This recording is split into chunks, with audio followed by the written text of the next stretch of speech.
Buenas tardes, vamos a iniciar esta sesión que tiene previsto hablar sobre la arquitectura y el arte en la China y en la India.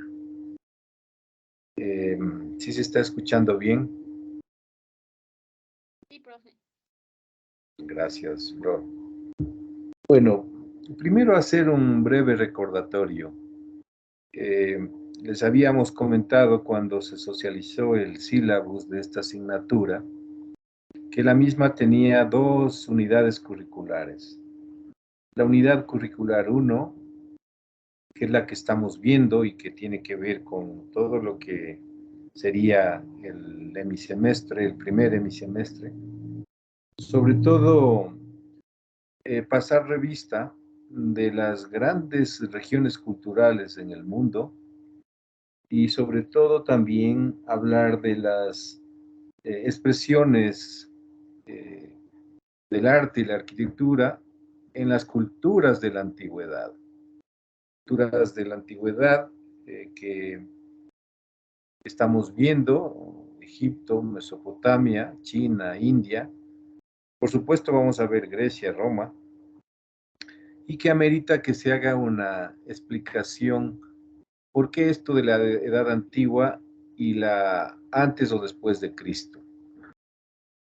En realidad los historiadores, fundamentalmente arqueólogos, personas que se dedican a hacer un recuento de la parte histórica, de los hechos históricos, dividen la comprensión del mundo en lo que es eh, antes de la era cristiana y después de la era cristiana. Sin duda, en el mundo cristiano occidental, eh, la edad de Cristo, el nacimiento de Cristo marcó una ruptura con la evolución cultural de la humanidad en el planeta. Pero esto es una creación, digamos, particular. A ver, Juliana, estás con la mano levantada. Sí, Adelante. disculpe, profesor. Lo que pasa es que no sé si está compartiendo o soy solo yo, pero no sale nada. Todavía no estamos compartiendo las diapositivas. Estamos haciendo una ligera explicación sobre lo que estamos desarrollando en este primer semestre, que son las culturas de la antigüedad. Bueno, gracias. Lo que quería comentar es que esta división de la era cristiana o el nacimiento de la era cristiana marca una ruptura con todo el desarrollo del mundo antiguo. Por eso se habla de culturas de la antigüedad, las culturas clásicas en todo el planeta. En el mundo judeo-cristiano occidental, el nacimiento de Cristo se toma como una nueva época, y por eso la cronología empieza después de Cristo y antes de Cristo. Pero esto decía, ha sido una invención de los historiadores y de los arqueólogos, sobre todo del mundo occidental.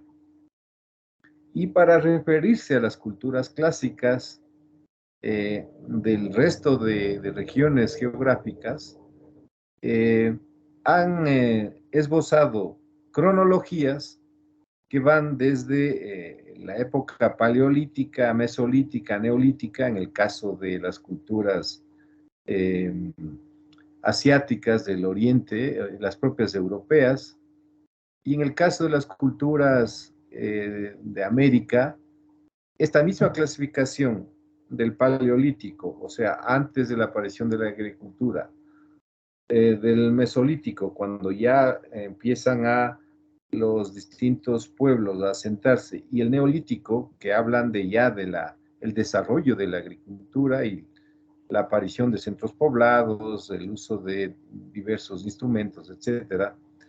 Esta cronología, en el mundo americano, los arqueólogos se han ideado una cronología que habla desde el periodo arcaico, el periodo precerámico, que sería el arcaico, antes que haya el desarrollo de la agricultura, antes de la invención de la agricultura, en el periodo formativo ya se habla de la aparición de la agricultura, luego se habla del periodo de desarrollo regional y finalmente del periodo de integración inca.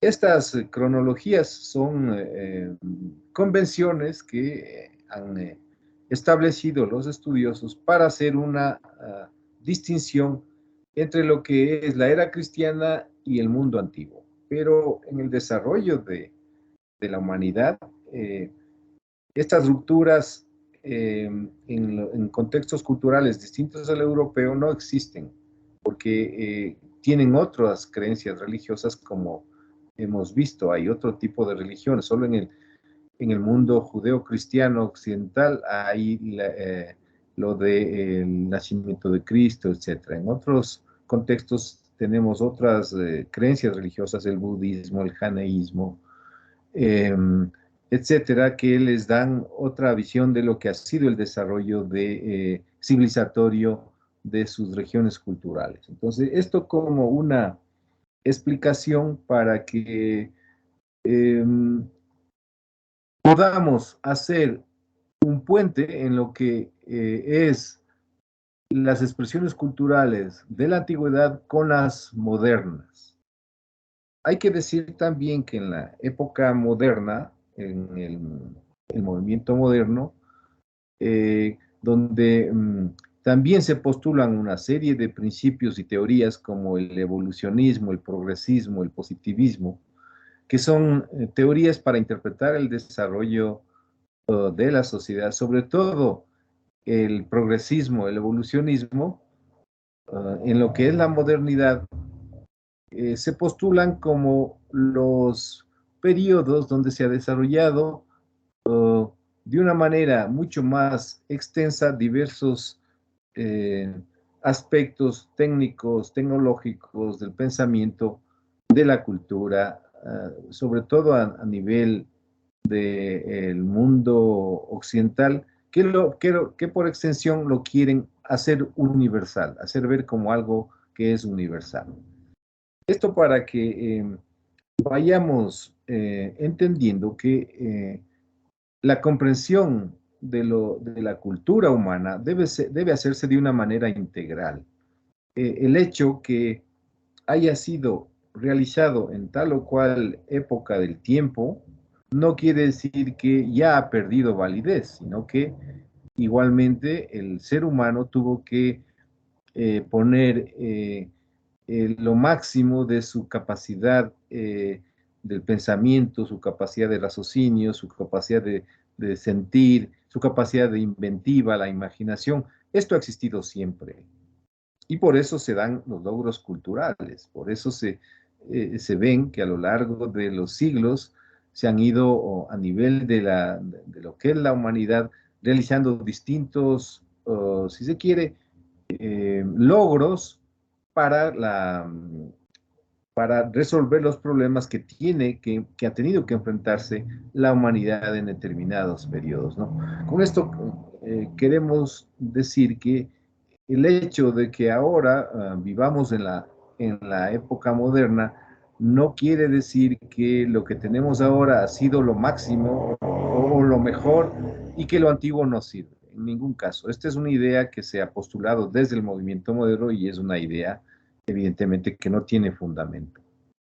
Entonces, en la unidad curricular 1 vamos a pasar revista de estos fundamentos, de estos principios, estamos pasando revista en las distintas culturas para ver la diversidad de expresiones que si bien tienen un común denominador que son el medio físico, la naturaleza y la temporalidad en todas las culturas, lo que distingue es la forma de ver y entender el mundo que tienen los grupos sociales, forma de ver y entender el mundo que se expresa en su relación con la naturaleza, con el cosmos, con los propios seres humanos.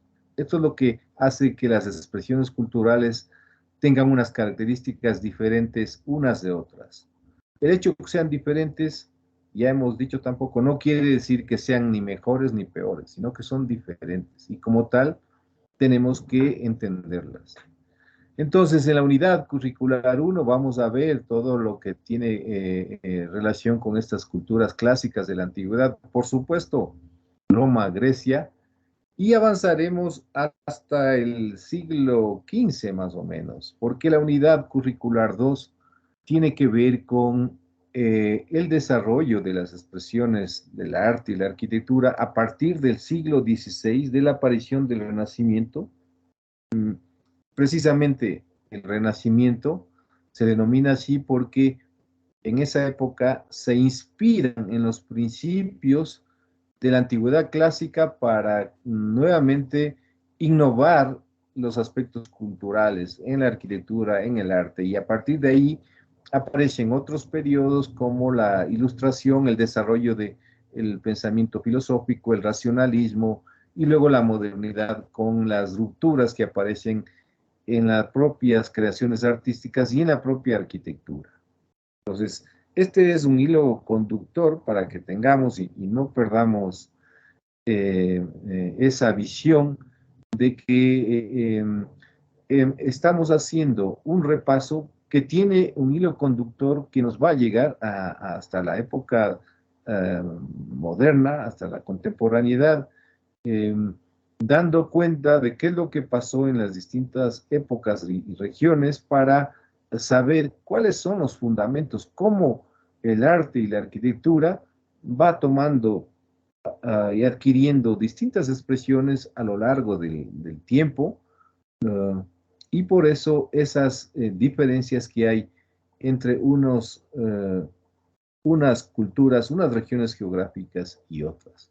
Esto es lo que queríamos recordar nuevamente para que no estemos perdidos en el desarrollo de la asignatura, porque como hay cierta presencia un poco inconstante de algunas personas, entran, salen, y les recuerdo, entre paréntesis, que el, el número de faltas es causa de pérdida directa de la asignatura, y eso ya está vigente ahora.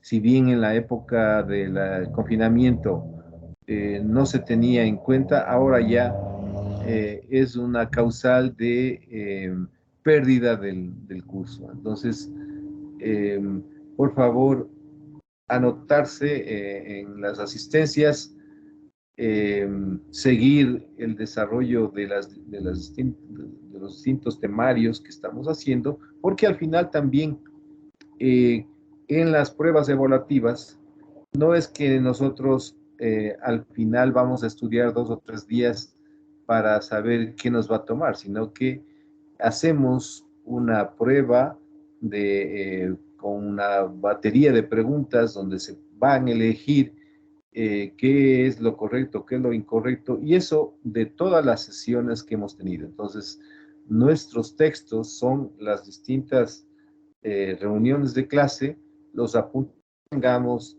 las tareas que encargamos, porque ahí está todo lo que es el aprendizaje que ustedes han tenido de esta asignatura.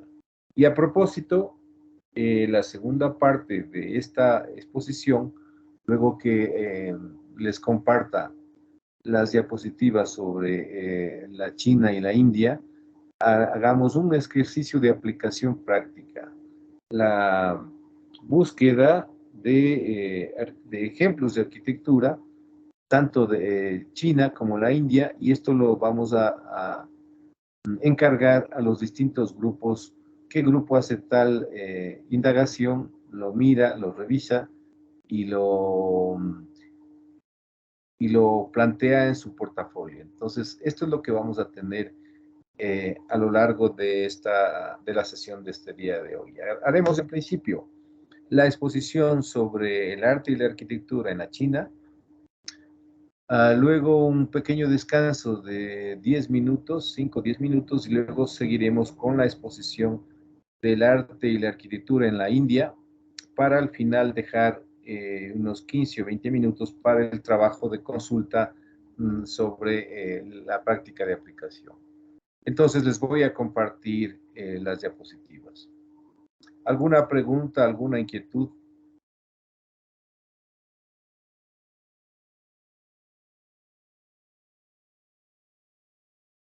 ¿Está todo claro?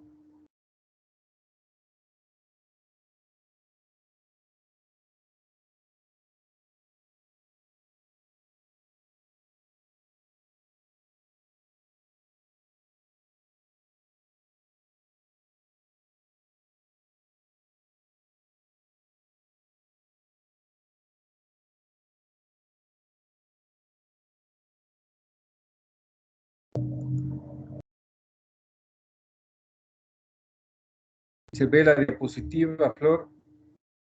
Sí, profe. Bueno, entonces empezamos.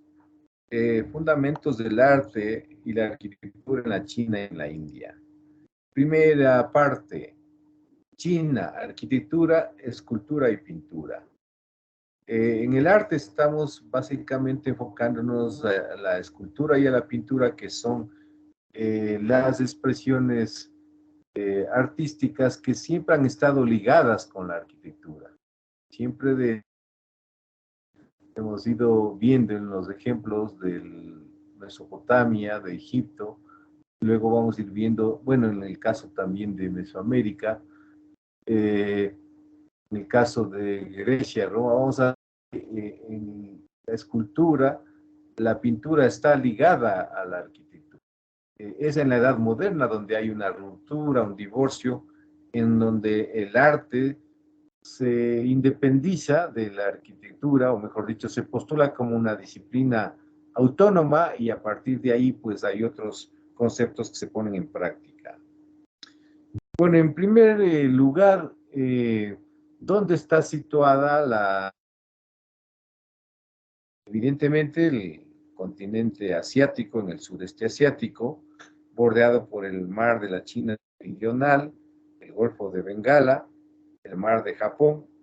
En el sudeste se encuentra, desde hace miles de años, se desarrolló una de las civilizaciones con un alto grado de desarrollo, productos en distintos ámbitos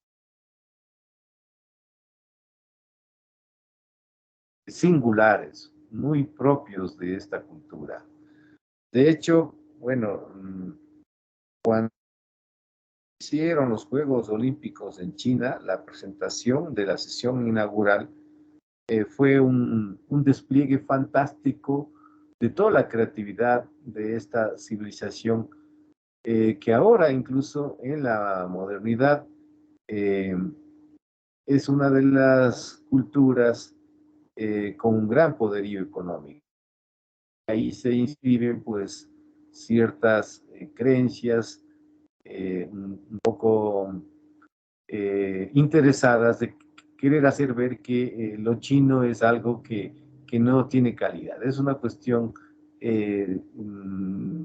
moderna de competencia de temas económicos, pero si revisamos nosotros los logros de la civilización china en distintos ámbitos, pues desde la medicina, el arte, eh, la arquitectura, la ciencia, la tecnología, pues vamos a quedar un poco abrumados de los logros que han tenido en beneficio de la humanidad.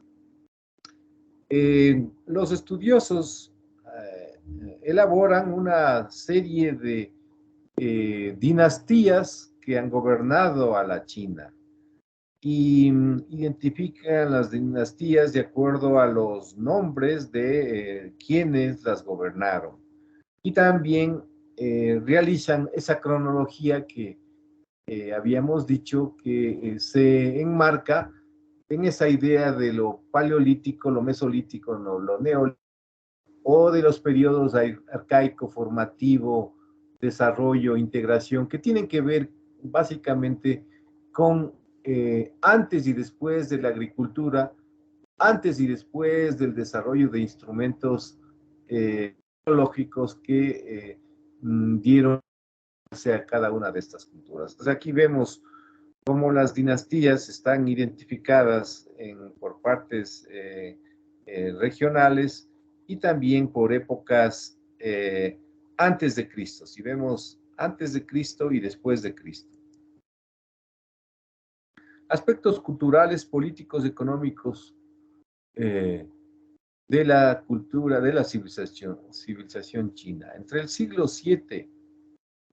el séptimo y sexto milenio antes de Cristo, surgen las primeras culturas neolíticas, Weilicán y Xishan, es decir, cuando las actividades agrícolas y ganaderas marcan el comienzo de la unidad territorial y política de la llanura del norte de China.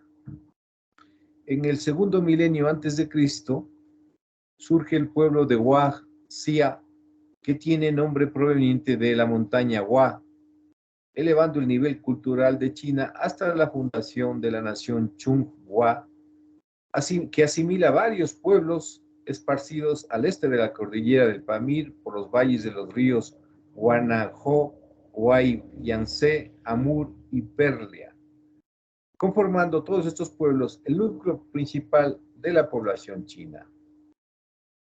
La dinastía Qing unificó las medidas, así como el sistema de escritura.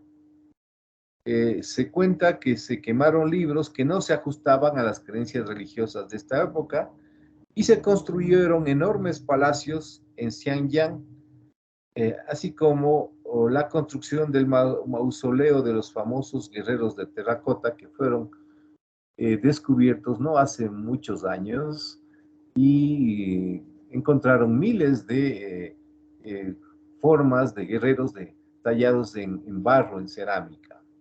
En la dinastía Han se divide en dos, Chang'an y la actual Luoyang. China prosperó con rapidez, la agricultura, la industria y el comercio florecieron y aparece la seda como uno de los grandes logros en cuanto a la producción de textiles, porque es un elemento suntuario casi de lujo, pero también es utilizado para realizar las expresiones artísticas como la pintura, por ejemplo. El periodo de los tres reinos se inició con la construcción de los majestuosos cuevas de Yugang, Longmen y Mogao. Wei Shu-han y Wu eran los tres reinos divididos que se disputaban la legitimidad de la continuidad de la dinastía de los Han. La reunificación de China se dio bajo la dinastía de Jin, de ahí hasta la última dinastía Qing, Beijing o Pekín. Se hizo la capital de China después de la invasión mongol del siglo XIII, terminando la transferencia en dirección este de la capital china, empezada desde la dinastía Jin. Hasta entonces, el emperador y la emperatriz vivieron en palacios sobre el eje central de la ciudad prohibida de Bianjing. La organización política en la civilización china se estructura en la burocracia, así igual que en algunos otros contextos culturales, que tiene mucha importancia dentro del gobierno nacional. La organización económica estuvo basada principalmente en la agricultura, pero posteriormente fueron creadas las industrias, por ejemplo, la metalurgia, especialmente el bronce. La porcelana, sin duda, uno de los productos insignes de la cultura, y la seda. Estos productos hicieron que los chinos tuvieran auge en el comercio, que llegó a extenderse hasta el mundo mediterráneo. La porcelana y la seda, productos apetecidos por las culturas occidentales, se expandieron hasta el Mediterráneo. La civilización china alcanzó un altísimo desarrollo cultural y ello se manifestó en diversos ámbitos. En el campo de la arquitectura, los chinos desarrollaron las pagodas. Estas eran construcciones que se componían de varios techos superpuestos unos a otros, como vamos a ver en la distinta clasificación que se hace de estas construcciones. Los techos semi-inclinados, los techos muy inclinados, que le dan una característica singular a estas tipologías edificatorias. Uno de los aspectos sustantivos de la civilización china es la creación del zodiaco. El zodiaco que es la identificación, la representación de animales en el cielo, de las famosas constelaciones, y que esa identificación de las constelaciones están relacionadas con el conocimiento astronómico de los ciclos cortos y largos que se suceden en el desarrollo de las diversas culturas. El conocimiento de la astronomía, sin duda, ha marcado un hito en el desarrollo, no solo de la agricultura, sino en diversos ámbitos tecnológicos. Entonces, el zodiaco, que desarrollado por los chinos, aquí se comenta que estaba en Pekín, la capital de China, o en Beijing, en uno de los jardines del antiguo Palacio de Verano. Esta representación era un reloj diseñado sobre la base de 12 signos del horóscopo chino. Indudablemente que está haciendo referencia al zodiaco solar, las 12 constelaciones que se suceden a lo largo del ciclo solar anual. Pero también los chinos desarrollaron el ciclo lunar de 28 constelaciones. En este zodiaco solar, cada animal tenía el cuerpo en piedra y la cabeza de bronce. Cada 2 horas el agua pasaba automáticamente por la estatua del animal correspondiente a ese periodo de tiempo. A mediodía el agua salpicaba simultáneamente desde las 12 estatuas.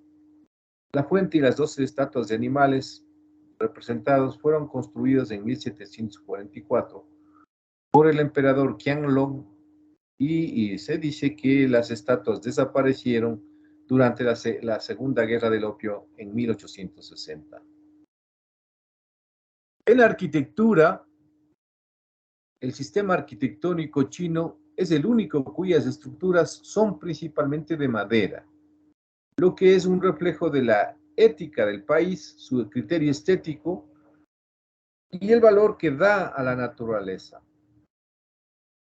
Sin duda, cuando se habla de madera, inmediatamente algunos ya que tengan la información sobre la arquitectura china van a recordar del bambú, las distintas clases de bambú, la caña guadúa, que en la arquitectura china ha alcanzado un notable desarrollo con las estructuras que se levantan, sobre todo por este noble material que es el bambú.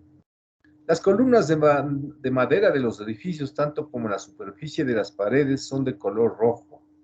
El negro también es usado a menudo en pagodas. Los dioses creen que los dioses son inspirados por el color negro a bajar a la tierra. El símbolo del dragón es usado en representaciones de la arquitectura imperial sobre los techos, sobre las vigas y los pilares y sobre las puertas. Simboliza la fuerza, el valor y el honor, formado por partes de hasta 9 animales distintos. Entonces, uno de los símbolos es el dragón en la cultura asiática de China. Entre las edificaciones típicas encontramos 3. El Ting, palacio o templo de forma cuadrangular, con enorme techumbre y alero grande sostenido por columnas y rodeado a veces de pórticos.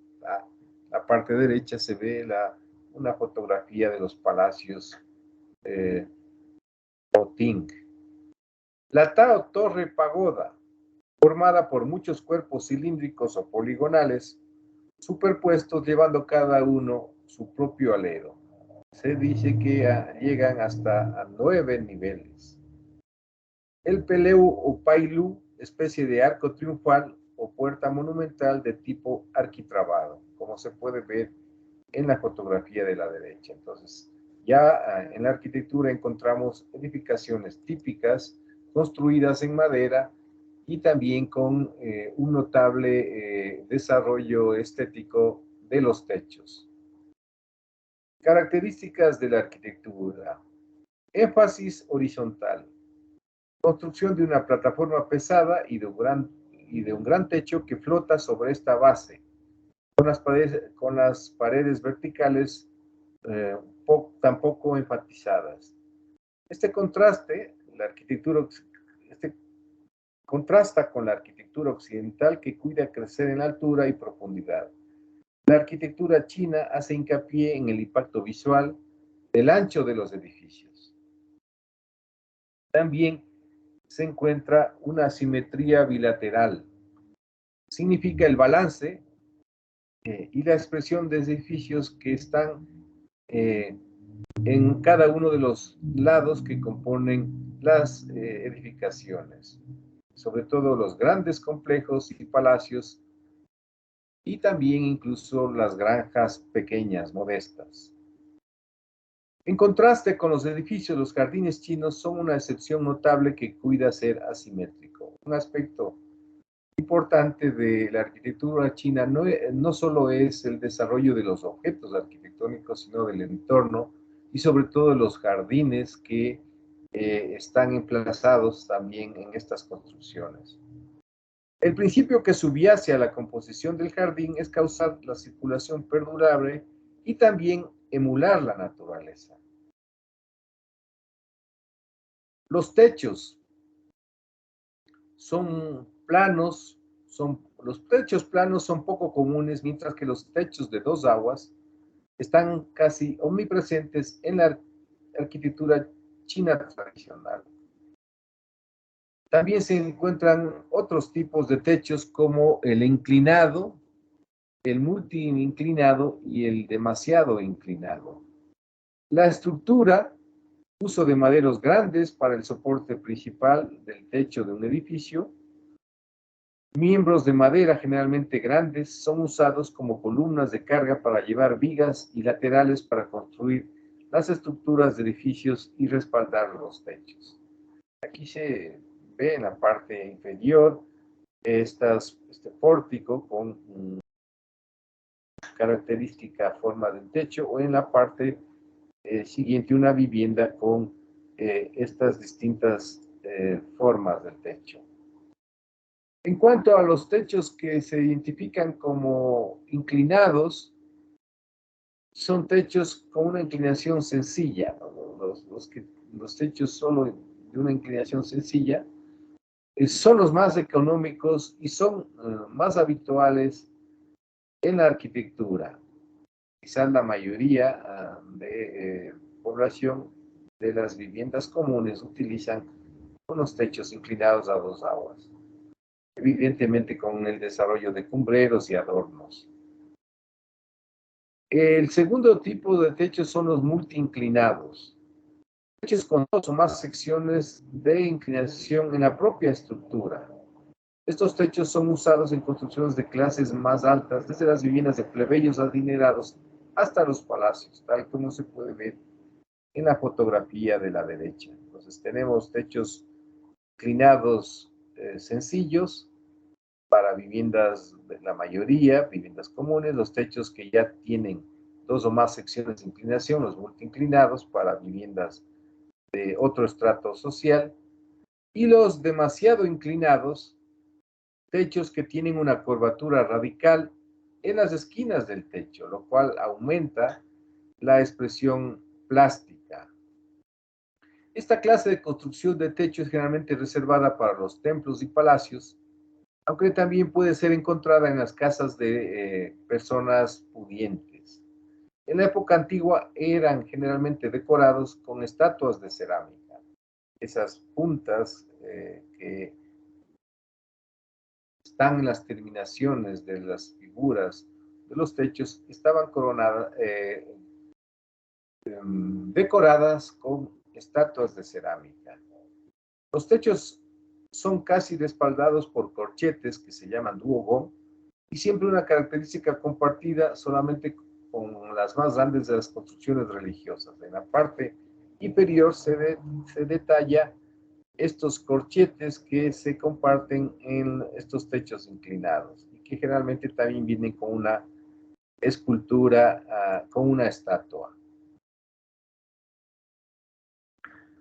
En cuanto a la arquitectura popular, las casas de burócratas, comerciantes o agricultores tendían a seguir un patrón. El centro del edificio sería un santuario para las deidades y los antepasados que sería usado durante los festejos. Un espacio, si se quiere, abierto, como a manera de patio. Sobre sus dos costados estaban los dormitorios para los mayores, las dos alas del edificio conocidas como los dragones guardianes por los chinos eran para los miembros jóvenes de la familia. Entonces tenemos que existían eh, habitaciones para las personas mayores y también para los miembros jóvenes de la familia, así como la recepción, la sala, la zona de comer y la cocina, aunque a veces la sala podía estar muy cerca del centro. A veces las familias extensas crecían tanto que tenían que añadir alas adicionales, lo que resultaba en un edificio en forma de U, con un patio apropiado para el trabajo de la granja. Comerciantes y burócratas, sin embargo, preferían cerrar el centro con una puerta principal imponente. Aquí quizás surgen estas portadas que se aparecen. Todos los edificios eran legalmente regulados y la ley indicaba el número de plantas, el largo del edificio y los colores de uso según la clase del propietario. Aquí vemos entonces que en la arquitectura china ya se desarrollaron normativas, ordenanzas, códigos, si se quiere, para elaborar las construcciones en cuanto al número de plantas, al largo del edificio, a los colores incluso que se debían utilizar. En cuanto a la arquitectura imperial, había ciertas características especiales que fueron reservadas únicamente para edificios del emperador. Un ejemplo es el uso de azulejos de techo amarillos. Amarillo, que ha sido el color imperial, los azulejos de techos amarillos todavía adornan la mayoría de los edificios dentro de la ciudad prohibida. El templo del cielo, sin embargo, tiene azulejos de techo azules que simbolizan el cielo. Aquí tenemos ejemplos de la arquitectura imperial, sobre todo los edificios residenciales para los emperadores o gobernantes. En la parte izquierda, un edificio circular, en la parte derecha, un edificio más ortogonal. Igualmente se ve las distintas inclinaciones de los techos, los distintos soportes que le dan esa característica singular. El Palacio de la Suprema Armonía en el centro de la ciudad prohibida, construido por las dinastías Ming y Qing en Beijing y Savannah, es un claro ejemplo de la arquitectura monumental imperial. Se ve claramente la colosal dimensión de los pórticos y sobre todo de el techo superpuesto que está en la construcción, en la segunda estructura. Ahora es un museo que alberga las colecciones de la cultura china, y en Dugong se tiene aquí un detalle de los distintos soportes que tienen los aleros con la escultura de cerámica aquí representada por un dragón. Según los modelos arquitectónicos, la arquitectura china incluye construcciones de estilo palaciego, templos, jardines, mausoleos, tumbas y viviendas civiles. El uso de la escultura, como ya se dijo, el dragón, el animal mítico de esta cultura, está presente en estas edificaciones. En cuanto a la arquitectura religiosa, en términos generales, la arquitectura budista, una de las religiones de la China, sigue el estilo imperial.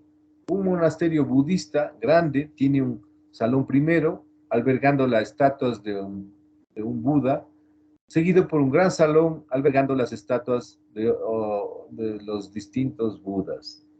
Los alejamientos para los monjes y las monjas están ubicados en los dos laterales. Los monasterios budistas a veces también tienen pagodas que pueden albergar las reliquias del Gautama Buda. Las pagodas más viejas suelen tener 4 lados, mientras que después las pagodas tuvieron 8 lados, las más comunes.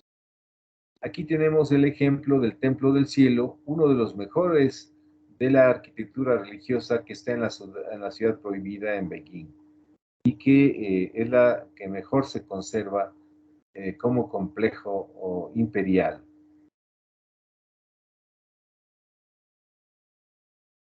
Ejemplos de monasterios y templos con sus distintas cubiertas, tipologías, encontramos en esta diapositiva que nos refleja estas reconstrucciones ideales de distintas formas, ¿no? Desde las construcciones con diversos soportes en la estructura de los techos, de forma circular, de forma rectangular, incluso de forma piramidal, con inclinaciones en los costados, pero sobre todo destacando esa inclinación de los techos. Quizás lo que ahora se llama la quinta fachada, ha sido uno de los legados de la cultura china, de la arquitectura china, que en otras culturas pues está ausente.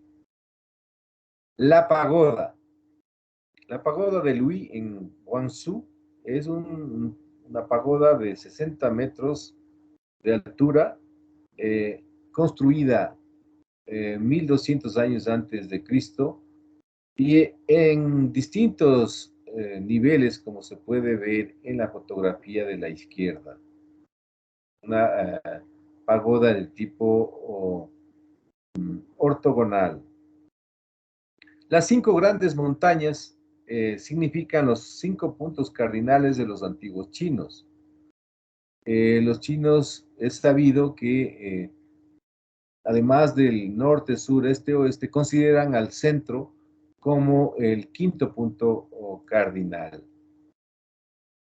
La pagoda de la Gran Muralla es una de las torres más populares al sur del río Yangtze, símbolo de la ciudad de Wuhan. Originalmente fue construida durante el periodo de los Tres Reinos y era una torre de observación militar, pero con el paso de los siglos fue perdiendo este carácter. Fue destruida varias veces, pero también ha sido reconstruida. Aquí tenemos una forma muy singular en los techos, las 5 plataformas que reconstruyen en sus esquinas 3 tipos de techos en cada una de las esquinas. La pagoda de Sakamayumuni es de madera, la más antigua del país. Originalmente fue un enorme templo de la dinastía Liao. Tiene alrededor de 9 siglos y fue varias veces reconstruida, habiendo soportado diversos terremotos. Dentro de esta pagoda hay una gigantesca estatua de Buda. Pagodas más modernas son las que se ha construido en honor al Sol y la Luna. Están junto al lago Banyu en Guilin. La pagoda del Sol es de cobre y es la más alta con 41 metros, mientras que la pagoda de la Luna tiene 36 metros y ambas están conectadas por un túnel bajo el lago.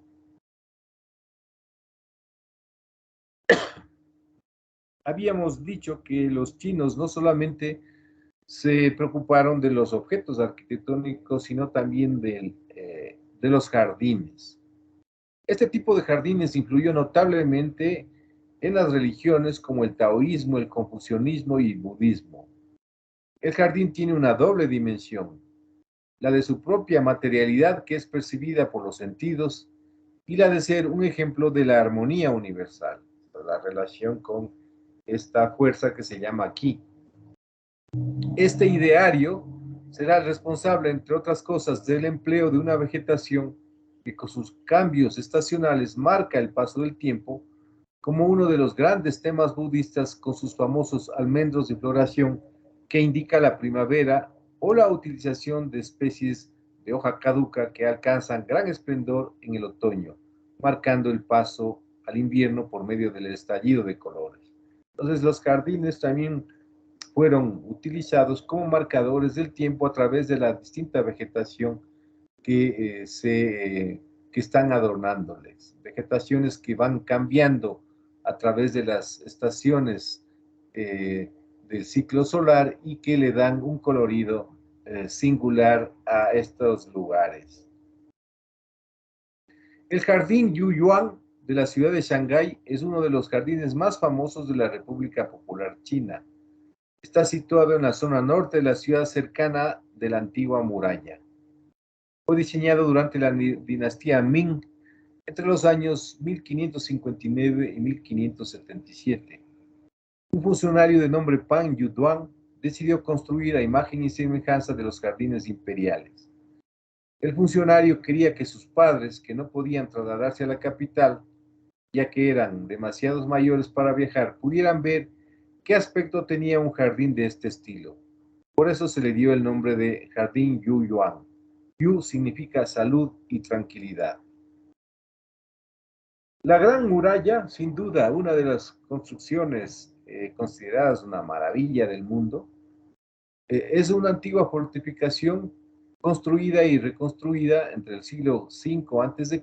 y el siglo XV de la Edad Moderna, para proteger la frontera norte del Imperio Chino durante las sucesivas dinastías imperiales de los ataques de los nómadas Xiongnu de Mongolia y de Manchuria.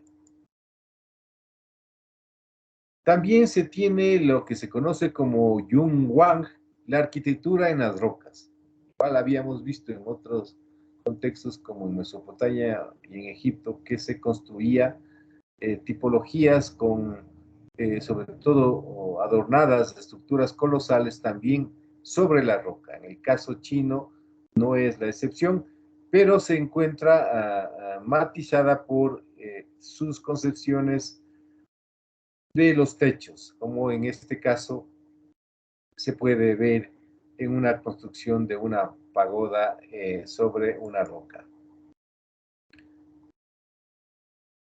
En cuanto a la escultura, son hechas con materiales de cuernos de rinoceronte, marfil, madera, colmillos, papel, piedra, materia prima, raíces y bambú, y varía mucho de su equivalente occidental. Una de las artes más antiguas es precisamente el tallado en marfil. Y entre los objetos, figuras de animales, plantas o paisajes, son los motivos finalmente tallados por los artistas y se han hallado en tumbas que datan de la dinastía Shang de los siglos XVIII al XII a.C. Aquí tenemos representaciones de tallados en marfil. Sin duda, los chinos alcanzaron un notable desarrollo de estos objetos, vasijas, piezas hechas en colmillos, donde se tallan pues inscripciones alusivas a las épocas míticas de esta cultura. También existen los tallados en madera. Sus decoraciones y motivos se basan en la mitología y las creencias populares sobre la buena suerte, la prosperidad, la armonía y la longevidad. Son famosos las tallas de bambú que sirven para dividir los ambientes, las mamparas, talladas en madera, pero también con seda, decoradas con pinturas. Y otros ejemplos de las escultura al interior de los palacios, diversos personajes ataviados con las vestimentas típicas, adornos, manillas, cinturones, etc. La pintura. En la época temprana, 200 años antes de Cristo, 200 después de Cristo, se realizaba sobre seda. Con la invención del papel en el siglo I antes de nuestra era, la seda fue sustituida poco a poco por el papel. Las obras de pintura y caligrafía de la nobleza y los eruditos se convirtieron en una de las formas de arte más valoradas en la corte de la dinastía Jin en la parte este del sudeste asiático. Instrumentos que utilizaban, pinceles hechos de pelos de animales y la tinta de negro de carbón y gelatina animal. Los pintores dibujaban el paisaje de lejos con un contorno borroso y el aspecto de la montaña se escondía en la espesa niebla. El motivo principal de la pintura era el de expresar la ideología taoísta y budista sobre la armonía entre el cielo y el hombre. En la dinastía Sui y la dinastía Tang, la pintura de personajes de la corte alcanzó un mayor desarrollo. A través de obras del pintor Xun Fan, se puede apreciar que el tema se concentraba en los personajes del palacio, como el emperador y las damas. Aquí tenemos ejemplos de estas pinturas hechas en seda, el Festival de la Claridad Pura. Durante la dinastía Tang del Sur, el exquisito método realista llegó a su máxima expresión.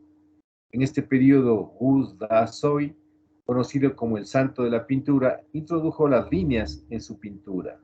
Desde la dinastía Tang se incrementaron las obras con temas de paisaje y se formaron dos escuelas, la escuela del color verde y la escuela de la tinta negra, como se puede ver en estas muestras.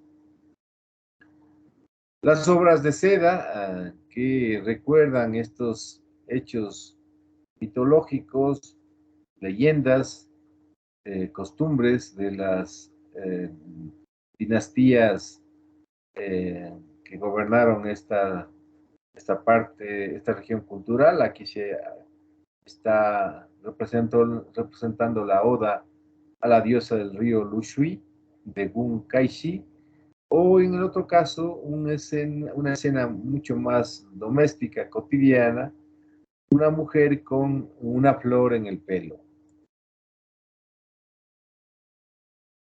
Y hasta aquí y tenemos una explicación de lo que es el arte, o ha sido el arte y la arquitectura en la China, sobre todo en la parte antigua, antes de Cristo, su desarrollo en los distintos periodos. Nos toca ahora ver en la India qué es lo que pasa con estas expresiones culturales, y para eso vamos a hacer un pequeño receso de 10 minutos. ¿Hay alguna pregunta, alguna inquietud?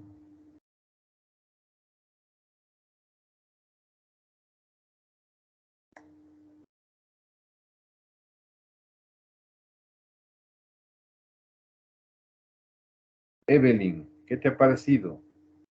¿Estoy escuchando bien? Sí, profe, sí se le escucha. Muy bien. Juliana, ahora sí has visto las diapositivas.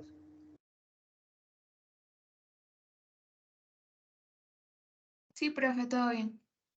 Bueno, entonces, 10 minutos para levantarnos, tomar un vasito de agua, darnos una vuelta y seguimos con la India.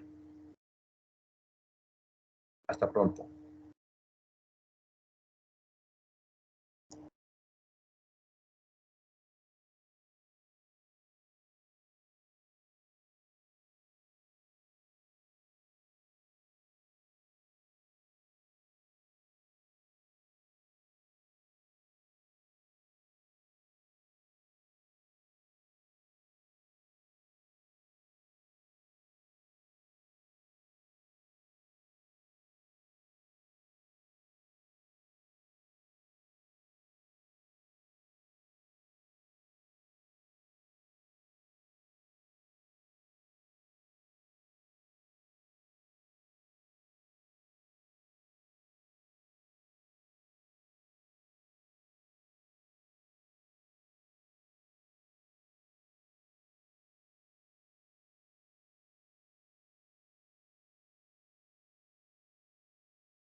Bueno, vamos a continuar. ¿Se está viendo la diapositiva? Sí, profe. Ya. Como les había comentado, esta segunda parte tiene que ver con la India, otra de las grandes culturas ubicadas en el continente asiático,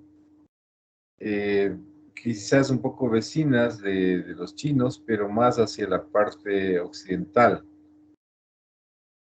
Hay que recordar cómo en el siglo XII el mercante italiano Marco Polo llegó hacia las Indias orientales en búsqueda de las especies y de los, de los tejidos, los textiles, la seda, todo lo que existía en la parte del continente asiático y sobre todo acá en la India de las especies. Aquí tuvo información de que en el otro lado del mundo existían las Indias occidentales.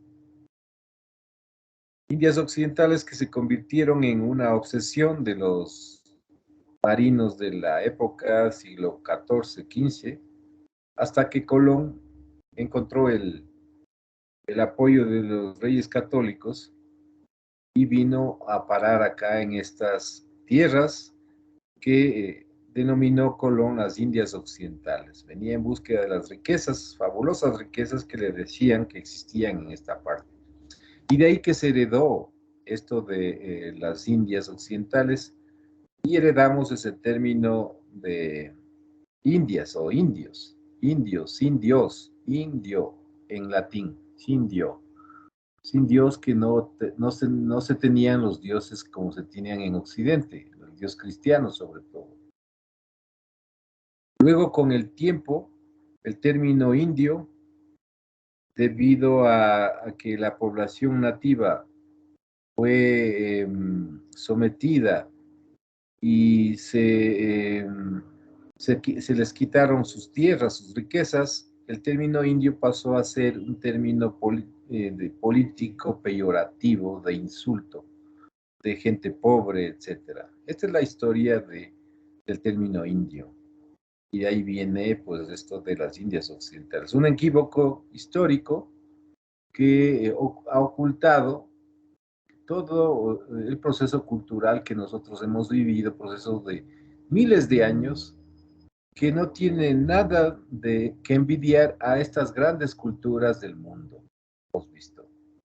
No tiene nada que envidiar, pero que ha sido invisibilizado, ocultado para que sintamos eh, vergüenza de nuestro pasado, como que no hemos tenido pasado, como que no ha habido aquí cultura y nada más lejano a la realidad. Entonces, regresando a lo de la India, otra cultura también que se desarrolló con altos grados de avances tecnológicos en la propia arquitectura, en el conocimiento, al sur de la península en Asia, al norte lo separa de la Siberia y la cordillera de los Himalayas, como se puede ver al noroeste, que la separa de China.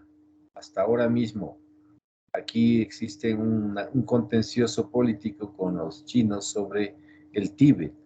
Y aquí están los grandes templos tibetanos.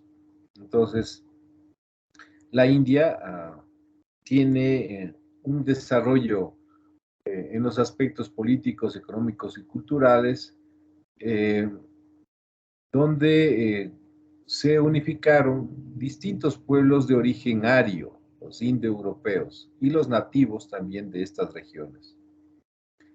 Según la cronología de los historiadores, el primer periodo, llamado védico, inicia el régimen de castas de los brahmanes o sacerdotes que según sus creencias o mitologías son nacidos de la cabeza de Brahma. Kshatriyas o guerreros nacidos de los brazos de Brahma son los que defienden el orden. Paisas o comerciantes, artesanos, comerciantes nacidos del muslo de Brahma. Y Sudras, los sirvientes, campesinos nacidos de los pies de Brahma. Estas son las creencias que tienen en la cultura hindú. La organización política, cada estado tenía su organización con lazos comunes de raza, tradición, y cada estado conservó su autonomía, a pesar que existían enfrentamientos políticos y religiosos. El código de Manu, del emperador de la primera autoridad, estaba representado con los tres poderes, el ejecutivo, el legislativo y el judicial. Estos poderes son los que luego, en el nacimiento de la edad moderna, del Estado moderno, luego de la Revolución Francesa en 1760 y algo, dieron origen al Estado moderno y son los pilares de los estados modernos en todo el mundo occidental. Los aspectos religiosos, la primera religión fue la védica, contenida en los libros sagrados de los Vedas. Antes eran monoteístas. El brahmanismo, sucesión de Vedas, predica la fidelidad y veracidad y creen en la vida futura. En el periodo védico, la cultura védica, fines del segundo milenio, mediados del primer milenio antes de Cristo, se compusieron los Vedas y los textos sagrados más antiguos de los indoarios. Brahma, el dios creador, Shiva, la divinidad destructora, y Vishnu, la divinidad conservadora. Se dice que todo lo que empieza debe terminar para volver a comenzar. La transmigración de las almas hasta tener paz absoluta puede ser absorbida por Brahma. El budismo apareció en el siglo VI con Siddhartha Gautama, que le decían el iluminado. Este personaje a los 27 años abandonó a su familia. Su iluminación es su propio esfuerzo, no de Dios, y cree en la reencarnación. El nirvana vence las pasiones, amigo de paz y tolerancia. Se afirma que Buda fue la 90 y última reencarnación de Vishnu. Como vemos, pues aquí la explicación del budismo, cuyos principios son distintos al cristianismo, ¿no? Como sabemos, Cristo es hijo de Dios, eh, hermano de los hombres, etcétera, etcétera. En los aspectos religiosos, sin duda, destacan los monasterios, y en este caso los monasterios budistas, adornados de distintas imágenes religiosas que recuerdan a estos personajes. La arquitectura hindú. El estilo tradicional hindú, basado en piedra labrada, aunque primero fue la madera, edificios de ladrillo quemado en la estructura como base. Ejemplos de la arquitectura antigua son los edificios encontrados en las ciudades de Mohenjo-Daro, o Montículo de la Muerte, y en Harappa, actual Pakistán. Basada en obras religiosas, tenemos las mezquitas de origen islámico, las pagodas, fabricadas con influencia de las culturas procedentes de territorios de la hoy China o Mongolia. Entonces, aquí en la arquitectura hindú ya tenemos la presencia o la influencia de las culturas vecinas, como la China. Por eso el tema de las pagodas. O el caso de las mezquitas de origen islámico de las culturas árabes. En la parte derecha se ve el templo de Akshardham de la ciudad de Delhi, que tiene en su base las edificaciones de ladrillo y luego ya en épocas posteriores la piedra labrada.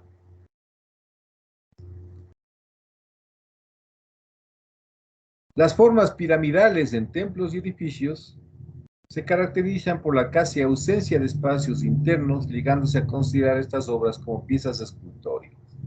En este sentido, podemos decir que comparten los mismos principios de la arquitectura en Egipto y en Mesopotamia. Estas construcciones piramidales. Y por supuesto, en la parte de americana, en Mesoamérica, en los Andes. Grandes construcciones escultóricas, compactas, que no son para la recepción de personas al interior, sino más bien para su contemplación desde el espacio externo. El estilo tradicional hindú basado en piedra labrada, aunque siempre fue la madera, edificios de ladrillo quemado en la estructura como base, ya lo habíamos visto.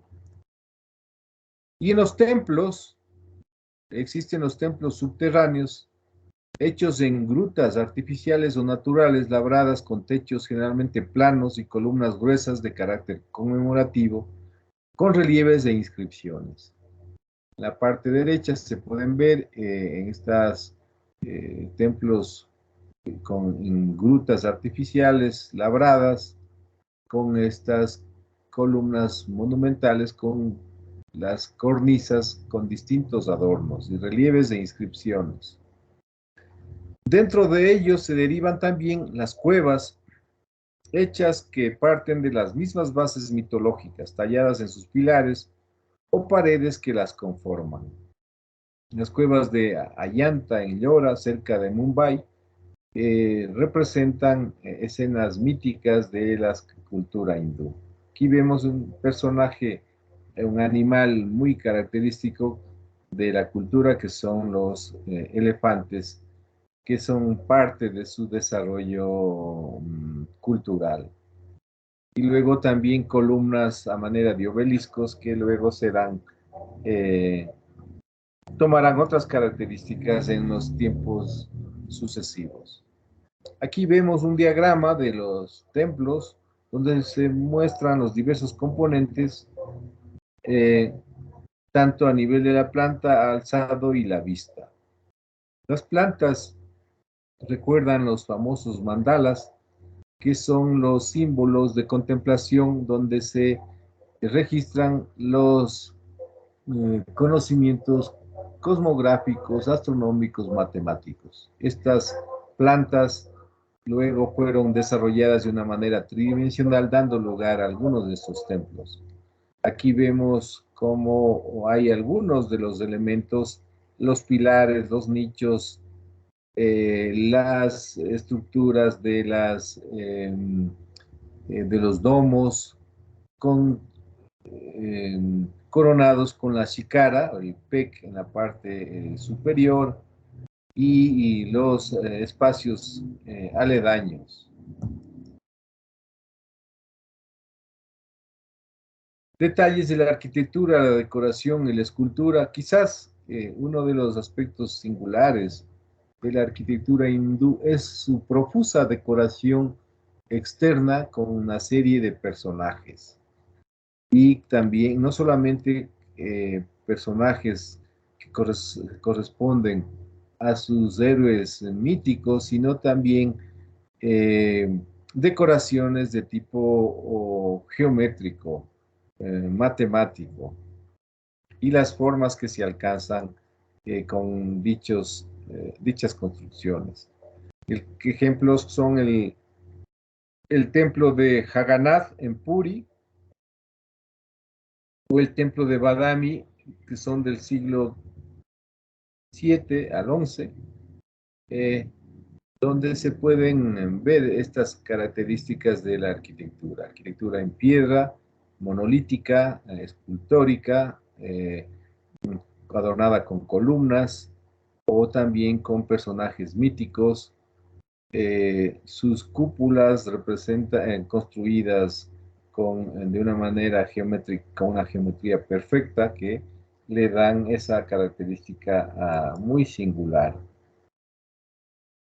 La presencia de distintos credos religiosos también se expresa en los templos. Aquí vemos una tumba de Humayun, otra característica distinta, o el templo de Gagaikoncholapuram. Cholapuram. También los templos de influencia árabe en Nueva Delhi, como este que está a la izquierda, o el Badashima en Sikiri, y que recuerdan la influencia y de la presencia árabe y de la religión musulmana.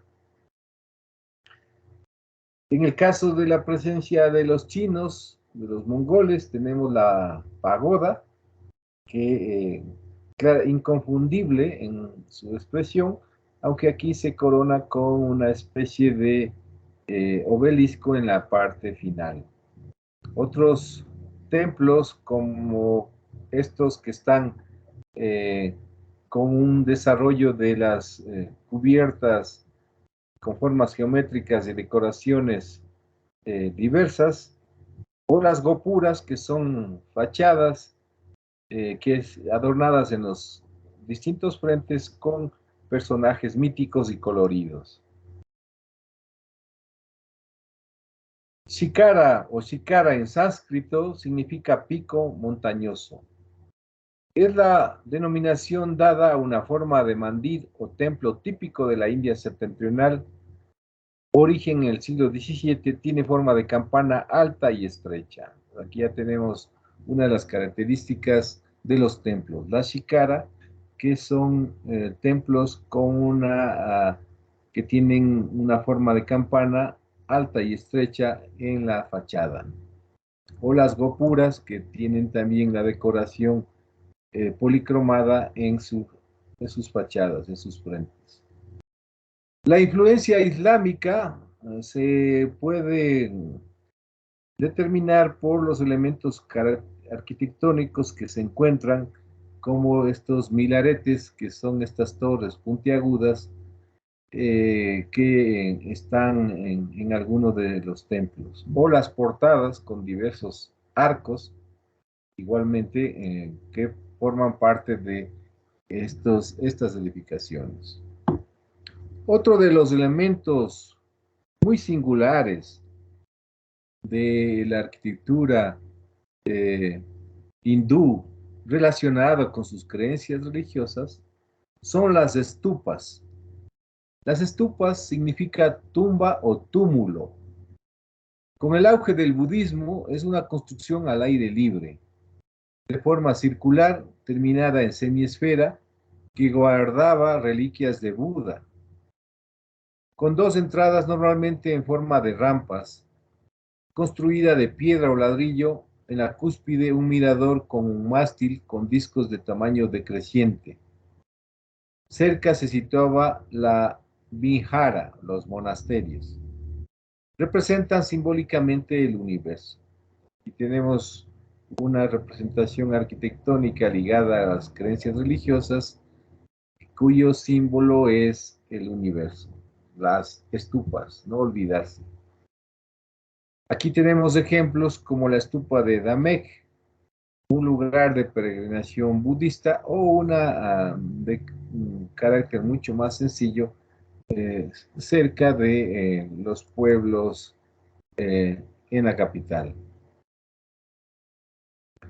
Los templos están representados por las pagodas, que es la evolución de la estupa en forma de túmulo para guardar reliquias sagradas. Debido a su altura, atraían los rayos del sol y a veces se representaban con diseños de flor de loto. Las gopuras son las entradas monumentales a las pagodas o templos subterráneos. Tienen como objetivo la conmemoración de un hecho importante. Relacionados con el estilo Jaini, destacan estas puertas o entradas monumentales como torres situadas ante un templo pagoda. Podían ser escalonadas o cuadradas, con columnas llenas de esculturas mitológicas. Luego surgen construcciones de estilo indo-islámica con materiales más lujosos. Aquí tenemos una gopura muy característica, que están cerca de las pagodas, ante una pagoda, y están decoradas de esculturas mitológicas. Los templos indios de forma escalonada son hechos de piedra, Nichos al exterior con estatuas o ídolos, techos con vigas y adornos de globos de oro que significan las 9 encarnaciones. Diferenciación entre cúpulas o remates acabados en las puntas. El santuario del ídolo en la parte baja de la estructura arquitectónica tienen un simbolismo mitológico y la filosofía brahmánica está sumamente involucrada. Pilares o partes de la estructura están basados en poemas sagrados. El pórtico, soportado por 5 pilares, simbolizan los 5 elementos de la tierra. Aquí está la pagoda de Eshué Dagón, con esas características singulares. En la arquitectura monumental, la fase mogol de estilo indo-islámico entre los siglos XVI y XVIII fomentó el uso de materiales lujosos como el mármol. Sin duda, el Taj Mahal, una de las 7 maravillas del mundo antiguo, construida en Agra, fue la construcción más importante del estilo indo-islámico, levantado en el siglo XVII en la ciudad de Agra como tumba para la esposa del emperador mogol conocida como Mumtaz Mahal, que murió en el parto de su 14ª hija. Entonces, el Taj Mahal, estilo indo-islámico, construido con materiales lujosos como el mármol, y tiene un origen, pues, mortuorio, si se quiere, recordando a la esposa de un emperador.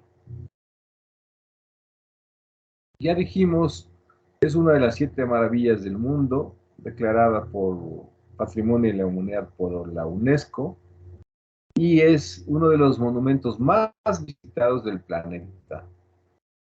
De arquitectura mongola combinada con islámica, persa, hindú y turca, formado por diferentes edificios alrededor de un templo. El poeta indio Rabindranath Tagore definió el Taj Mahal como una lágrima en la mejilla del tiempo. Construido en mármol blanco con piedras preciosas, piedra arenisca roja y diferentes materiales, traídos de todos los confines de Asia, en su interior está el mausoleo de la emperatriz ya citada. En este repaso de la arquitectura monumental, también hay que destacar esta arquitectura con influencia del arte islámico, el Qutub Minar, que es un alminar de ladrillo, el más alto del mundo, alcanza 75.5 metros de altura, también considerado patrimonio de la humanidad. Su parte externa es con acanaladuras de aristas agudas y redondeadas. Se construyó a principios del siglo XIII y forma parte del conjunto del Qutub Minar. No solamente es esta torre de ladrillo, sino que forma parte de ese conjunto que le rodea. El Fuerte Rojo es una gigantesca fortificación de 3 kilómetros de largo de arenisca roja. La construyó el emperador mongol Akbar. En su interior hay palacios, jardines y patios. Aquí en la Torre del Jazmín fue encerrado Shah Jahan por su hijo y se dice que vivió contemplando el Taj Mahal hasta su muerte, donde fue enterrado junto a su esposa. El Fuerte Rojo, igual una construcción gigantesca, construida en arenisca roja por el emperador mongol. Y el Templo de Oro, conocido como Amandair Sahib, ubicado en la localidad de Amritsar, en el estado del Punjab. Pertenece a la religión conocida como el sijismo. Y sus seguidores deben peregrinar al templo una vez en la vida, al menos para orar. El cuarto gurú de Sikh convirtió el agua del pequeño lago en el que se encuentra ubicado en el néctar de la inmortalidad. Allí todos los creyentes pueden acercarse sin restricciones para adorar a su Dios. Refleja la apertura a la religión con sus 4 puertas para cada religión. Para entrar tienes que estar vestido adecuadamente, con la cabeza tapada y los pies descalzos. En el campo de la escultura, se fecha a la época cultural del Valle del Indo, 3300 a.C. hasta 1300 a.C. Y se encuentran objetos de bronce y roca tallada, y en épocas posteriores, con las religiones del hinduismo, el budismo y el jainismo, comienzan las obras en los templos. Y hemos dicho que en las culturas clásicas de la arquitectura, la escultura forma parte de la arquitectura. En el siglo I y II antes de Cristo, en la parte más septentrional de la India, en lo que ahora es el sur de Afganistán y el norte de Pakistán, se han encontrado o existen diversas obras, episodios de la vida de Buda y sus enseñanzas, esculturas de piedra, máscaras de piedra, esculturas en bronce y en oro, aleaciones, representaciones de personajes femeninos decorados ataviados con sus joyas típicas, en posturas, si se quiere, que indican un movimiento, o también con máscaras en formas de danzantes. Las esculturas labradas en la tierra, en las cuevas, en las rocas, que forman parte de esos templos, de las grutas semisubterráneas, donde se pueden destacar esos esculpidos tanto en las columnas como en las paredes. Personajes gigantescos, obras monumentales, igual extraídas de la mitología de los héroes civilizadores de esta cultura. También destaca el trabajo realizado en mármol. Tenemos en el templo de Jaisalmer en Jaín, en Rajastán, una escultura con una expresión muy realista, adornada de una serie también de personajes en una posición de meditación, o esculturas que representan a personajes antropomorfizados. Aquí un cuerpo de ser humano con la cabeza de un elefante. En el templo de Kunnanjarao, igual las representaciones sensuales, personajes femeninos con figuras voluptuosas, también una escultura de mujer en mármol, una escultura gigantesca que nos indica el desarrollo de estas expresiones y sobre todo de las técnicas que utilizaron sus fabricantes.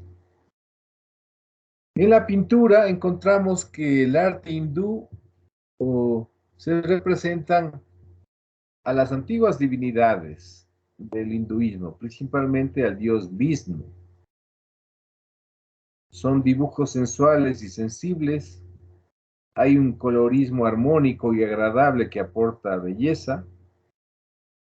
Decorativismo en ropas, paisajes, objetos, adornos diversos, etc.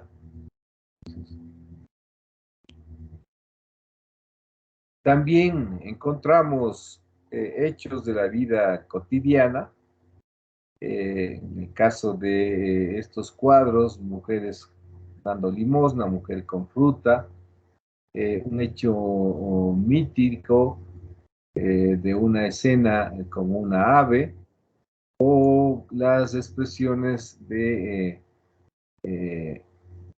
amigas que están conversando sobre temáticas cotidianas. Entonces, en la pintura también se tiene escenas de la vida doméstica o escenas de los cuentos, de las leyendas, como este caso del Ramayana, donde se recuerdan pues estos hechos originarios sobre las mitologías de los pueblos hindús, o personajes ataviados, divinidades profusamente decoradas, con coronas, joyas, etc.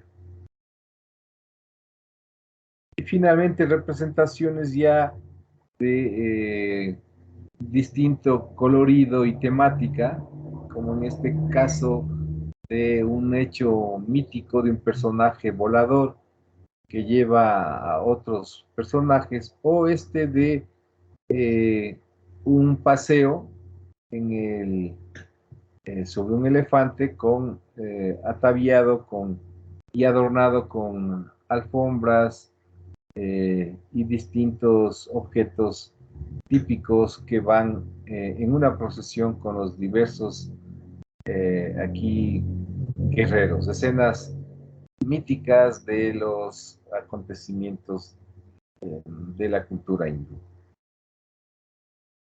En conclusión, podemos decir que en cuanto a la arquitectura, las culturas china e hindú tienen similitudes pequeñas, ya que son muy diferentes, pero en lo religioso se dio en China una mayor manifestación de rituales. Sin embargo, tanto en China como en la India se encuentran las llamadas pagodas.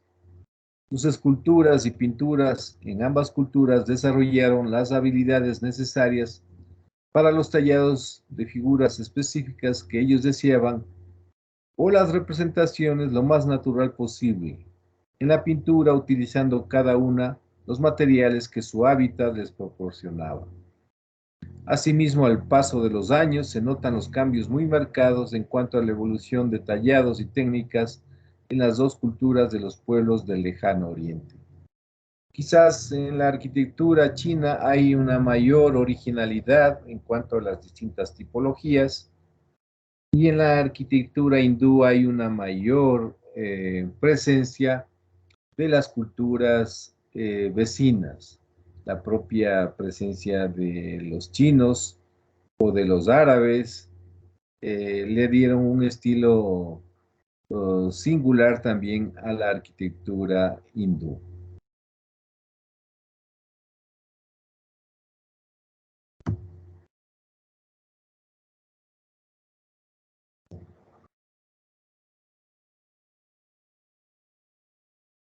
Bueno, esto es todo lo que teníamos para compartir sobre las expresiones del arte y la arquitectura en el lejano oriente, en este caso China y la India. Ya vamos teniendo un panorama quizás más complejo sobre estas expresiones. Eh, Nos toca ver la parte de Europa, los griegos, cómo las influencias de estas culturas clásicas están presentes y cómo también tienen su propio desarrollo y sus propias características.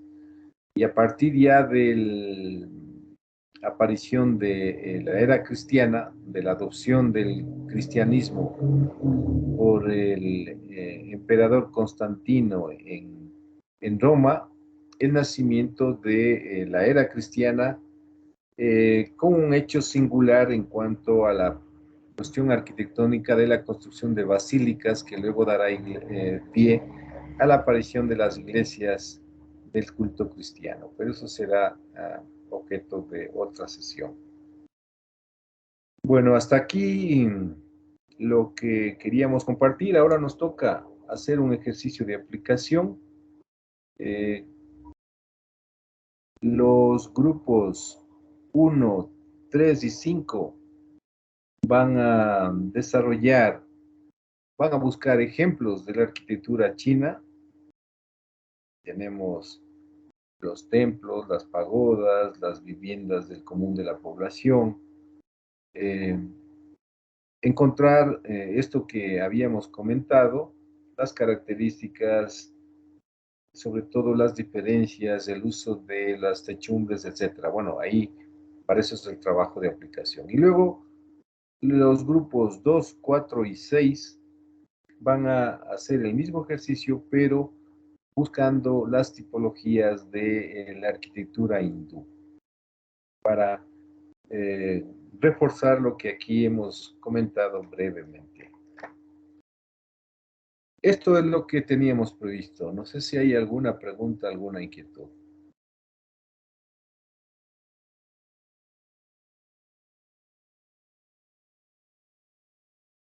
Solo el grupo 1, 3 y 5 nomás consultan y los demás. 1, 3 y 5, ejemplos de arquitectura china. 2, 4 y 6, ejemplos de arquitectura hindú. Quizás no oíste, María Fernanda. ¿Qué grupo tienes? ¿Qué grupo eres? El 4. Entonces, ¿qué te toca?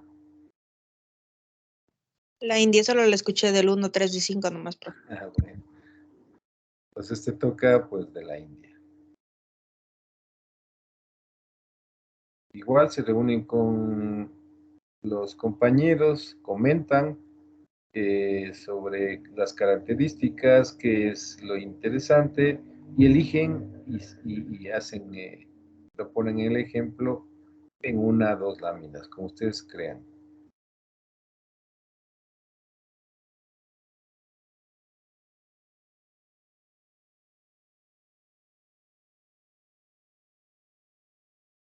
Disculpe, ¿ese trabajo lo tenemos que subir al aula virtual en alguna asignación? Sí, está en prácticas de aplicación, está la tarea que es prácticas de aplicación 1. Ya les voy a revisar, voy a ver si está subido eso. Pueden consultar el aula virtual, prácticas de aplicación.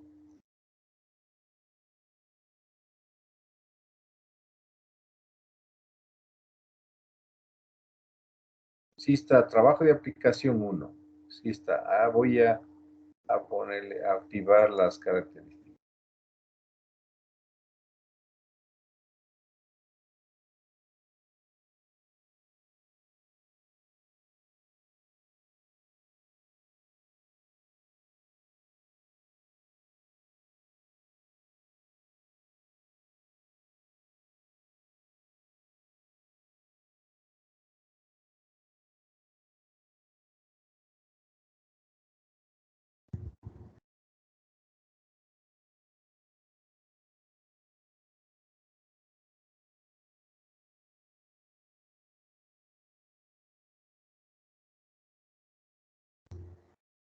Ya se puede observar prácticas de aplicación, trabajo de aplicación.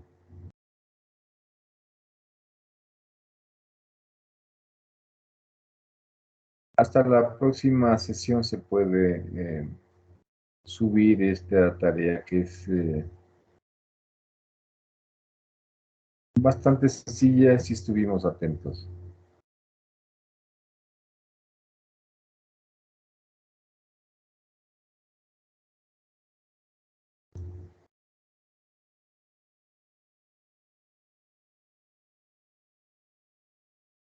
Bueno, entonces manos a la obra.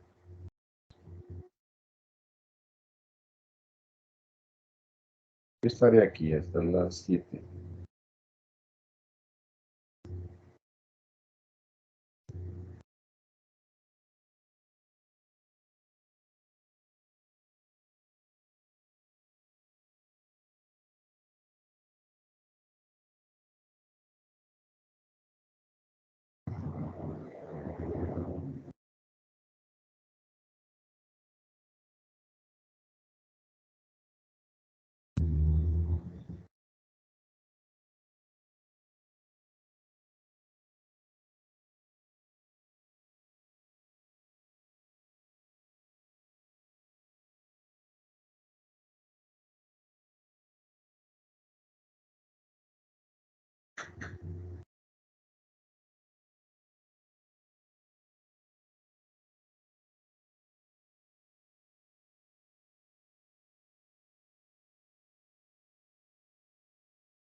Bueno, muchas gracias. Hasta el día jueves. Que pasen bien. Cuídense mucho.